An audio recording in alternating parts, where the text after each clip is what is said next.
Oi, pessoal, tudo bem? Quanto tempo, né? De novo.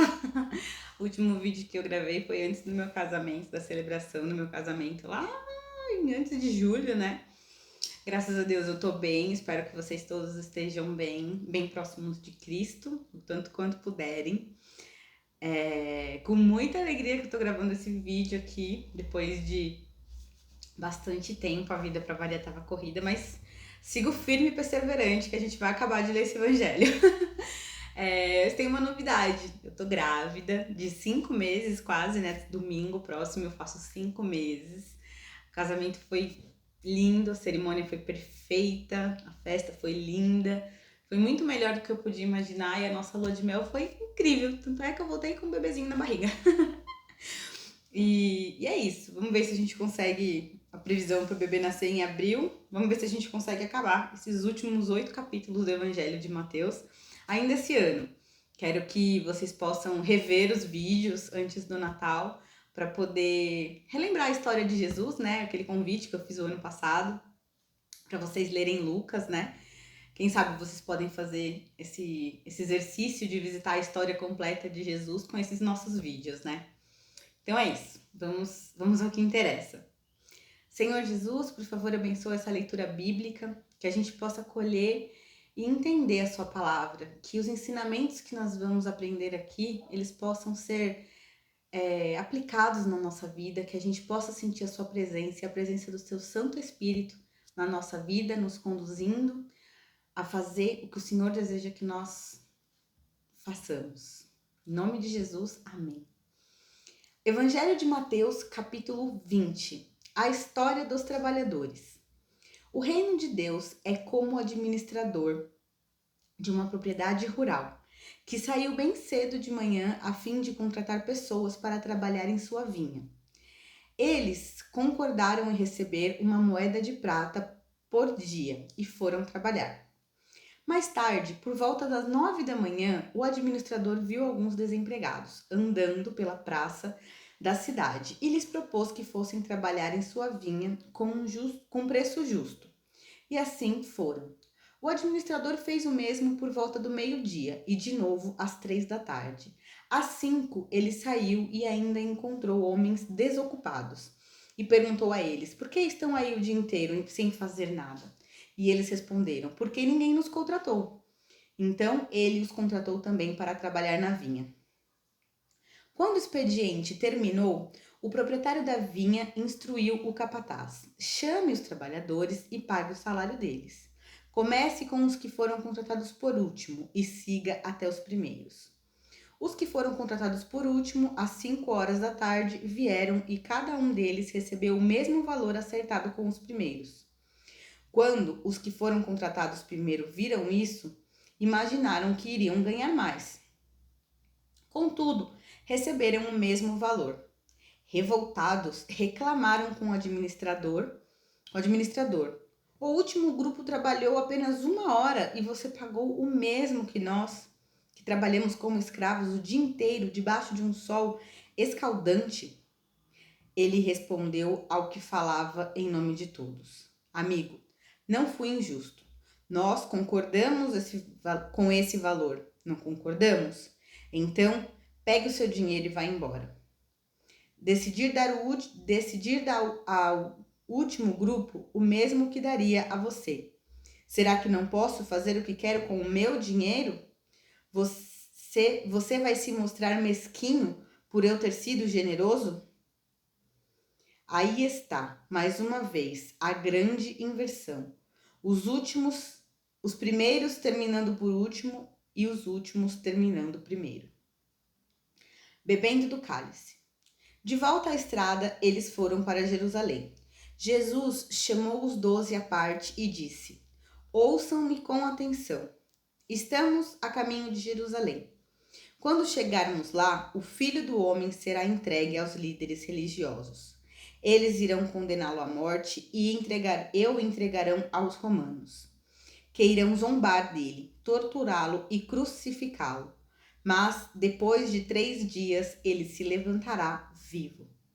Foi nesse momento que a mãe dos irmãos Zebedeu se aproximou. acompanhada dos 2 filhos, e ajoelhou-se perante Jesus com um pedido. Que deseja? Perguntou Jesus.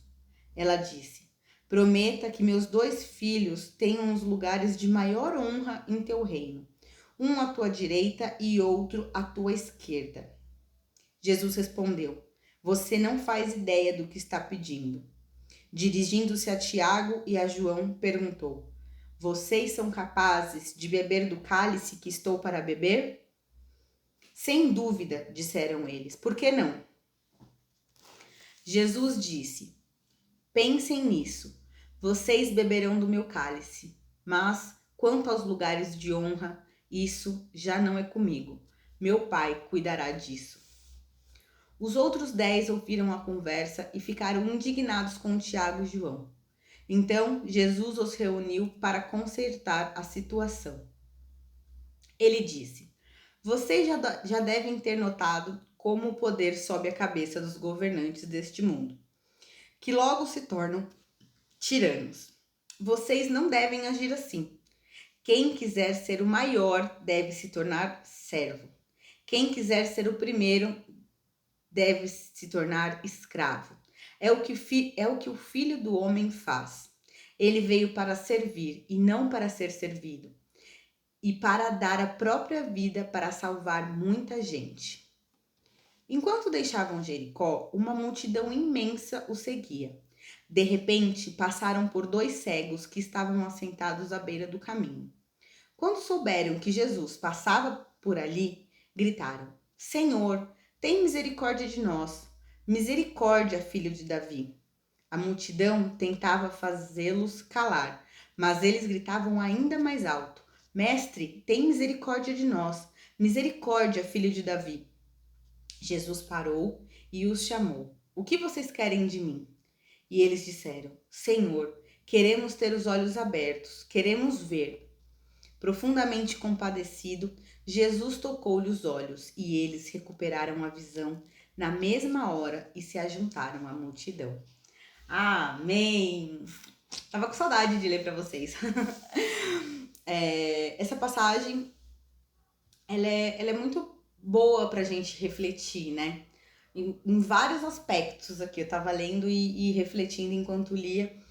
E na primeira parte da passagem que ele fala sobre as histórias dos trabalhadores, né?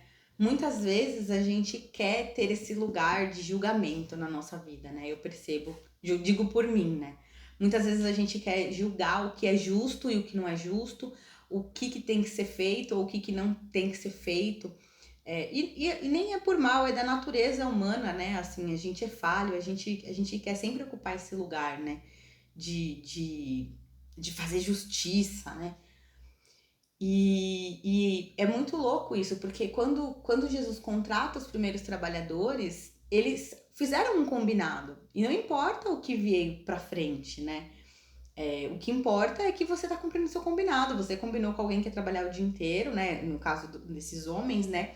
E quando chega no final do dia, eles ficam indignados e tudo mais. Então isso às vezes mostra às vezes a gente tá fazendo o bem o tempo todo e tá seguindo uma vida correta, uma vida direita, e muitas vezes a gente não tem o que a gente esperava e às vezes a gente se revolta. E acho que Jesus aqui pode estar querendo ensinar que, calma aí, você tem que continuar fazendo sua parte, é isso aí, esse é o combinado, né? Se você é cristão, se você acredita em mim, siga o combinado, que é seguir os meus ensinamentos, seguir o que eu falo, né? Indiferente se lá no final da vida, alguém que teve uma vida toda torta, né? Essa é a segunda reflexão, né? Que independente de quanto tempo você seja cristão, quanto tempo você pratique o bem, aquela pessoa que faz o mal, aquela pessoa que não conhece Jesus Cristo, se ela conhecer Jesus Cristo antes de morrer e ela aceitar realmente, né? Jesus como seu Senhor e Salvador, ela vai ser salva, ela vai ter o mesmo destino que você. E é isso aí, porque é assim que Jesus ensina a gente a ser, né? É isso que ele espera, que a gente, é essa postura, que a gente se alegre com essas pessoas que podem ser salvas até o último momento, né? E aí, logo na sequência, quando fala bebendo do cálice, né? Que é a mãe dos irmãos, do Tiago e do João, né? Dos irmãos Zebedeu, ela fala: eu quero os lugares de honra. Não sei se vocês conseguiram perceber aqui, mas quando Jesus fala assim: vocês vão beber do meu cálice. Que cálice é esse, né? É a cruz. A gente tá pronto para beber do cálice de Jesus? Aquela cruz que foi tão sofrida, aquela cruz que tirou a vida dele. A gente tá pronto para viver isso, né? Quantas vezes a gente pede o lugar de honra, mas a gente não tá pronto para viver esse cálice, para se entregar ao cálice, à cruz, como Jesus pede que a gente faça, né? E aí, com essa passagem, eu lembrei de uma passagem que vai ser mais pra frente um pouquinho, daqui a pouco deve chegar, que é quando Jesus estava crucificado, que ele, isso é referente à história dos trabalhadores, né? Eu fiz um paralelo aqui. Mas quando Jesus tá lá na cruz, ele tá no meio e tem os dois ladrões do lado dele que foram mortos de cruz também, né? E um deles acredita, né, que Jesus Cristo é o Senhor. E aí, Jesus, vocês vão ver, mais pra frente a gente vai ler isso, é um spoiler. Mas Jesus fala isso, né? Fala assim, se você acredita em mim, ainda hoje nos vemos no paraíso, né? Então, tipo, ali, o cara foi crucificado porque ele era uma pessoa má, ao contrário de Jesus, mas ele foi pro céu, ele vai pro céu, porque ele acreditou, mesmo que foi na última hora, no último momento, né? Então, nosso papel é seguir uma vida digna de que a gente mereça o céu, em todos os sentidos, e sem se indignar com o que é do outro, né? O seu combinado é você e Deus, é você saber que você tá agindo de forma correta, né? E aí, aqui, depois, quando. Outra frase que me chamou bastante atenção também é que quando, quando os outros apóstolos veem, né, que Jesus fala assim, ó, vocês vão beber do meu cálice, mas contra a honra, isso não é comigo, isso é com meu pai, é ele que resolve, né, que é Deus. E aí os outros ficaram, tipo, como assim? Eles estão querendo a honra mais que os outros? Enfim.